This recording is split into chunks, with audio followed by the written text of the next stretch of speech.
welcome to Lauren's Take. Okay, so I'm pretty sure you guys know what this video is going to be because you read the title, hopefully.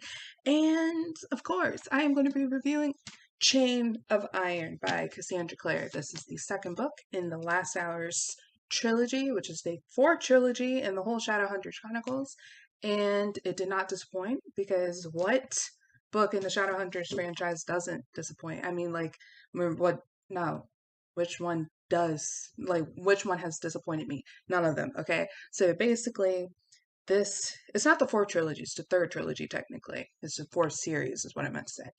um but yeah, it was wonderful. It was great. I read it in 3 days. I read it actually a week ago, and I've actually filmed a version of this review video, but I gave way too many spoilers.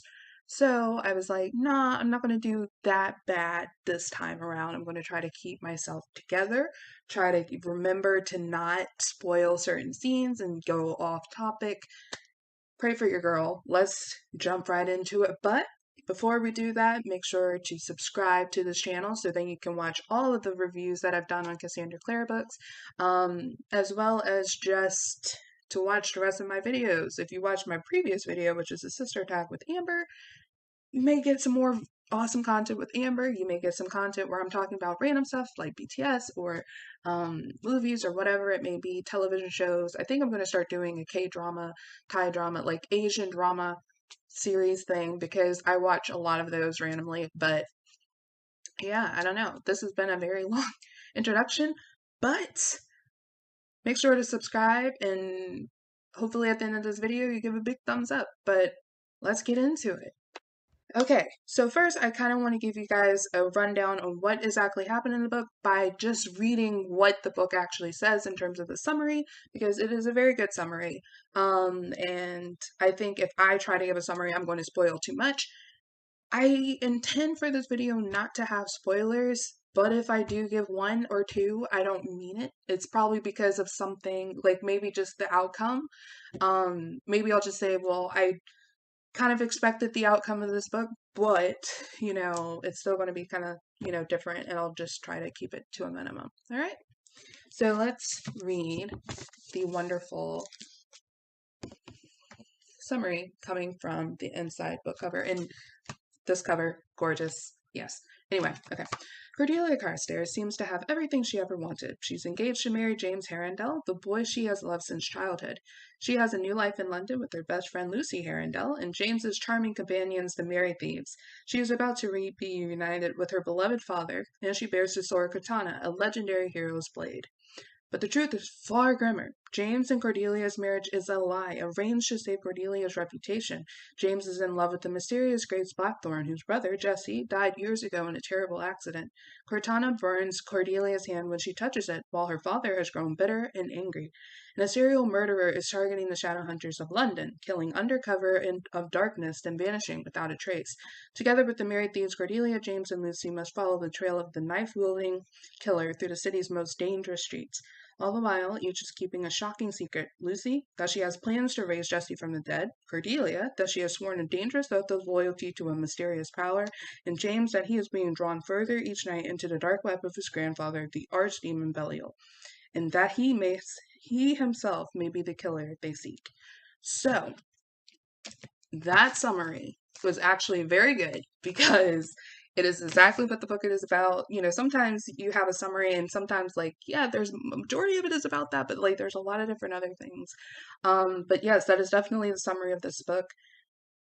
This book had me on so many emotions. I was going up and down. It was like stress, it was happiness, cuteness, like excitement, it was sadness, like when I tell you I was having all realms of emotions. I even had some moments of annoyance simply because there were just moments in which there would be Grace kind of like flashbacks, and just to get to know her a little bit more because she was still kind of mysterious, and like it says in the summary in Chain of Gold, which is the book that comes before this one, came out last year. Yeah, so I would say very good summary. In terms of how I enjoyed that summary, I really enjoyed this book. It was it started off kind of like the night before the wedding with night before James and Cordelia's wedding. Um, and I really enjoyed that. I had read the first two chapters ahead of time, because they were released earlier, and I'm a part of um, the newsletter for Cassandra Clare, so I was able to read those first two chapters early. Um, so that was cool. And then the wedding was gorgeous. I loved it. It was, sweet. But I think the one thing I would say within this book I got really upset about is because like there would be moments where I was just like, maybe like James and Cordelia, maybe they like have it. And they definitely did have those moments, but I don't want to give too many spoilers away. Um, the good thing is, the one thing with James is we know that he's in love with Grace, but you can definitely see, we already know kind of like the history of where Grace is, which is basically the bracelet that Grace gave him is the reason why James is in love with Grace. But whenever that bracelet is gone or like broken, taken off, whatever, um, his feelings for Cordelia come through. And so we had one of those moments in Chain of Gold. We have another one of these moments in Chain of Iron. I just will not tell you what happens with that scene, and I will not tell you how that happened or anything like that. When that happened, I was extremely happy, but I think it was unfortunate because there was a lot going on at that moment. And because of that, I think it was very depressing and sad to say the least. But aside from that, we had a lot of developments with different characters and relationships. We have a potential thing with Christopher and Grace. I will not go into details, but I was really excited to kind of see that because poor kid, he was like messed up in Chain of Gold because he was one of the Shadowhunters that almost lost their lives because of all the crazy demon attacks that were coming out of nowhere. And that was kind of scary, but also kind of like, depressing because you're like, poor Kit, but in this book we got to see a little bit more of Kit. He's very innocent, a little naive, not really. Um, but he's kind of a nerd and it's really adorable and you're just like, oh. But Grace, I think she, because he was like one of the only people who would like actually talk to her and whatever, and she wouldn't really be that inclined to hurt him or charm him because we learn a little bit more about her power. Why was she even able to do this to James? We learned about that. And I will say, this book, I don't hate her. I never hated her, but I didn't like her much, like at all. I will say this book helped me to like her more. So she definitely had a redemption story. So that was something that was really good. Even though those short story, like the little passages where it would just be kind of like her flashback things were kind of boring at times. They got better closer to the end. So that was interesting to see. Anna and Ariadne, we got to see a little bit more of that. Poor Anna though. Like I just love Anna. She's so cool and so like amazing. Like I just love how she she acts like she doesn't care, but like she does, and she's a very like passionate person in a sense. Um, but yeah, it was really interesting to kind of see that relationship because at the end of Chain of Gold, Ariadne was like, "I'm going to get you back," and she was like, "Okay, sure." But I do think there were like little hints within this one that Anna may not be as far gone as we think she is. But she's really good at controlling her emotions. And I think that was like it was good, but it was also kind of like, Anna, just immerse yourself. Let it happen. So I'm interested to see what happens in the third book with those two. Thomas and Alistair, there was a lot of hints at it in Chain of Gold, and we got a little bit more info in Chain of Iron. I was really excited about what was happening with them. I'm really trying to make sure I don't spoil anything for you guys, but like I'm trying to look at things that were in Chain of Gold that were that happened in Chain of Iron. Um so I was really excited about Thomas and Alistair. We had a really sweet scene with them. So hope for them as well. We don't know really for sure yet, but I'm excited for that. Um the plot itself was very good. I was like there the funny thing is I think she wanted to give us like kind of like, where is everyone? You know, it's been a year since y'all have known these characters and read these characters and everything. So it was like, I would say like the first 200 or so pages was more background, just kind of like what is happening with the characters, kind of into the relationship between James and Cordelia, kind of them settling into married life, and you know, them playing chess. That was really cute. I really like those little scenes where it was just James and Cordelia at home and them both really actually loving each other's company, and was really sweet. Um, you know, and then we also have Lucy trying to bring back Jesse. Now that in of itself, I think Lucy eventually learned that she probably shouldn't do it, but you know, she was like, as long as we can find a way to just still be able to communicate, that's what's important to me. But Grace was a huge part of that as well, because as we know, Grace and Jesse are siblings, adopted siblings. Um, there is something that comes out of this book that was really shocking, that comes deals with Grace, Tatiana, and Jesse. I will not say it. But that was something that was really shocking to me. And if you've read the book, and if you eventually read the book, you would know exactly what I'm talking about. I was just kind of like, what? Um, yeah, it was really insane and intense to think that a mother would do that to a child. But it was yeah, it was very weird. I don't know how I feel about that. I think poor Grace, she just wants her brother back, and you understand that. But I think she would go kind of the extreme to do that. I think Grace is like a chaotic neutral type of person. I don't think she's evil. I don't think she's evil. But if you like try to mess with her and try to mess with her life, like I think she can tend to be chaotic neutral, or maybe lawful evil. I don't know. But I don't think she's evil. I just don't think she's necessarily evil in that regard. But yeah, I would definitely say that was something that was kind of intense. That was the scene that really stuck out to me, and it was closer to the end of the book. So I definitely think we may see some of that in the next book. So interested to see what happens. We had some Magnus, we had some Gem. Um we had some Will and Tessa. Will and Tessa is so adorable. And we had a little scene with Will and Tessa where it was in I think it was in Will's perspective. But yeah, it was really crazy. But the the killer, I had a feeling who the killer was. There were times where I did. There were the thing about it is with all the different killings.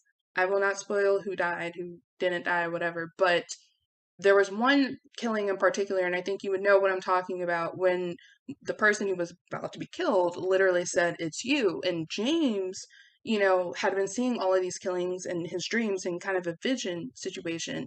And every time he would be kind of like jumping out of his room, door would be open or whatever. We end up, you know, I'll just tell you that we know it's not James. It's pretty obvious that she would have made the main character the killer, because then he would end up being gone for the rest of his life pretty much. But the killer who it ended up being, it's it made sense to an extent, but it's like another process within that. There was also another development still kind of connected to that, into the Cordelia swearing loyalty to someone. My heart broke for my girl. I was so upset. I was like, Cassandra, why? Why? I was like, because I think it's scary because we don't know what this means now. We don't know what is really going to happen with Cordelia with her swearing loyalty to this person. Um, just know the person, like it at first you think it may be one thing, but it ended up turning into something completely different, and it was very scary, to say the least. And it was yeah, I like my heart broke for her as it did with all the other characters. But you know, poor Cordelia and James, like they are very similar. They both break. They're very passionate people, and they when something happens to them that can end up causing harm to other people, like they beat themselves up over it. And it's like, do not, like, it's okay. But I mean, even though I probably will be the same person if I was in either of their positions, you know, just like understanding that they, you know, whatever it may be. um but yeah, that was one of the saddest scenes, when we found out who Cordelia had actually swore loyalty to. And yeah, it was a lot. I would say there were a lot of plot twists in this book. Like there were some things that I expected, but then like it may have been what I expected, but something else that kind of like changed it. So that was really interesting and really crazy how that happened. And we also found out about Annabelle Blackthorne. And the funny thing about Annabelle Blackthorne, she comes up a lot. Like we mentioned her in Chain of Gold, we mentioned her in Chain of Iron, but we also mentioned her in the Dark Artifices series. Um, so it was interesting that we're still kind of having this correlation. It makes me think when the last hours is over, it makes me think the wicked power, something else is going to happen. Um, but yeah, that would be interesting. And remember, that's the series that kind of takes place after the Dark Artifices. So that would be with Ty and Livy and well, Livy's ghost and Kit Herondale, not Kit Lightwood. But yeah, so a lot of interesting developments with that. In terms of little Matthew, my man, he see, I don't want to spoil, but he goes through a lot in this book. And every time there would be a moment of like conversation about what was happening with him, it would just my heart. I love Matthew. He's really chill. But there was a little hint of something at the end of Chain of Gold that he may be in love with Cordelia. And we get a little bit more into that this book. I will not tell or say if he truly is in love with her or whatever, but that does kind of connect to the ending of this book. Before the epilogue is just I think that's definitely related to just the overall plot. But this particular thing, I'm interested to see how the ending, like the ending, like two chapters in which this decision happens between two people, um, and then another person is kind of involved.